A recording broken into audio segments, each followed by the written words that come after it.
Okey Puan, ini ada sedikit semangat lah daripada sekolah kepada Puan dan anak-anak.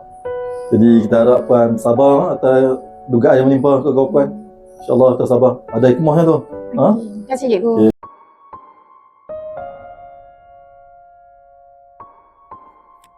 Amin. Ini duit kami tahun lepas. Kami kumpul dan kami nak beri pada Amin. Ambil lah. Tak apalah susah-susah ada kamu semua ni. Mana ada susah. Kami nak sama-sama dapat pahala. Mak saya kata, kalau bersedekah di bulan puasa, pahala berlipat kali ganda. Ambil lah. Terima kasih kawan-kawan. Yeay. Mak, Assalamualaikum Mak. Amin balik ni. Salam ni. Jangan lari-lari tau. Nanti jatuh nanti. Mak, ni ada duit raya daripada kawan-kawan Amin. Mak ambil lah, boleh beli baju raya Mak dan kuih muih. Tak payahlah Min. Duit sepanak raya kamu ada lagi. Cukup untuk kita. Mak tak guna pun.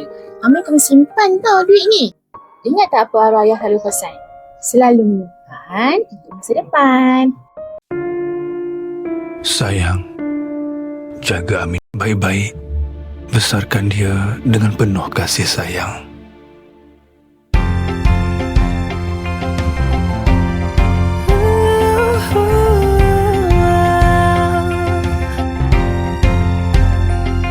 Tidak pernah ku ragu, setiap simpanan kan menjadi berharga. Biar apa yang ku lalu, demi anakku kan ku korban apa saja. Ku sedar hanya ilmu kan menjadi bekalannya. Alhamdulillah Amin. Ayah dah buka dah tabung simpanan SSPM untuk Amin. Amin tahu tak Amin? Yang tabung pendidikan khas ni, pendidikan SSPM ni dijamin 100% oleh kerajaan kita. Amin, ayah tahu Amin, ayah bukan seorang yang berada.